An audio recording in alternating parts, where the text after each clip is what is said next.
నమస్కారం welcome back to my channel search local. ఈరోజు వీడియోలో మంత్రి సీతక్క గారు ఇంద్రవెల్లి అమరుల సంస్మరణ సభ ఏదైతే ఉందో దానిలో పాల్గొన్నారు. సో దానిలో ఈ పోడు భూములకు సంబంధించి కొన్ని కీలక వ్యాఖ్యలు చేయడం జరిగింది. సో అవి ఏంటో ఇప్పుడు మనం చూద్దాం. సర్వే నాటికి సాగులో ఉన్నటువంటి భూములకు అటవీ హక్కు పట్టాలు కల్పిస్తామని చెప్పేసి సీతక్క గారు చెప్పడం జరిగింది.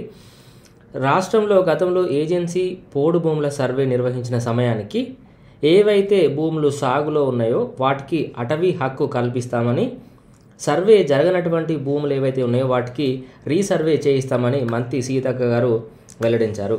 దశాబ్దాలుగా ఆదివాసీ గిరిజనుల సాగులో ఉన్నటువంటి భూముల్లోకి అటవీ సిబ్బంది వెళ్ళి మొక్కలు నాటుతామనడం అన్యాయం అన్నారు. ఆదిలాబాద్ జిల్లా ఇంద్రవెల్లి అమరుల స్తూపం వేదికగా 44 ఏళ్ల తర్వాత ఆదివారం అధికారికంగా నిర్వహించిన సంస్మరణ సభకు ఆమె ముఖ్య అతిథిగా హాజరయ్యారు.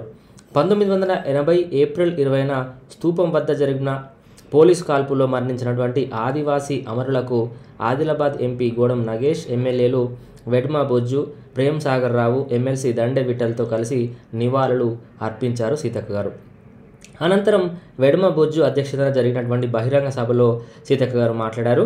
సో ఇంద్రవెల్లి కాల్పుల్లో 15 కంటే ఎక్కువ మంది చనిపోయి ఉంటారని ఐటీడీఏ పీఓ నేతృత్వంలో కమిటీ ఏర్పాటు చేసి బాధిత కుటుంబాలను గుర్తిస్తామని సీతక్క గారు భరోసా ఇవ్వడం జరిగింది. సో ఉట్నూరు, ఏటూరు నాగారం ఐటీడీఏ కార్యాలయాల నూతన భవనాల నిర్మాణానికి దాదాపుగా 15 కోట్ల చొప్పున మంజూరు చేసినట్లు సీతక్క గారు చెప్పారు. సో ఇంద్రవెల్లి కాల్పుల్లో అమరులైనటువంటి కుటుంబాలకు కొక్కిరాల రఘుపతిరావు చారిటబుల్ ట్రస్ట్ ద్వారా ఏడాదికి 20,000 రూపాయల చొప్పున జీవితకాలం పాటు ఆర్థిక సహాయం అందించనున్నట్లు ప్రేమ్ సాగర్ రావు గారు ప్రకటించారు.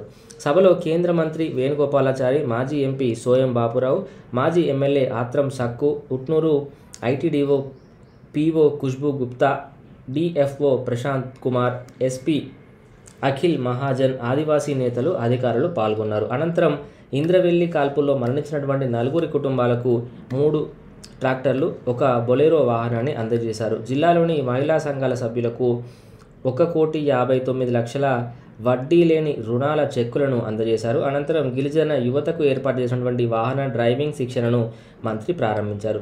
త్వరలో రాష్ట్ర వ్యాప్తంగా 14,000 అంగన్వాడీ ఉద్యోగాలు కూడా భర్తీ చేస్తామని సీతక్క గారు చెప్పడం జరిగింది. సో ఇదండి ఈ వీడియో. మీకు నచ్చినట్లయితే ప్లీజ్ లైక్ చేయండి. ఇలాంటి మరిన్ని ఇంట్రెస్టింగ్ వీడియోస్ కోసం సర్చ్ లోకల్ ఛానల్ ఇప్పుడు సబ్స్క్రైబ్ చేసుకోండి.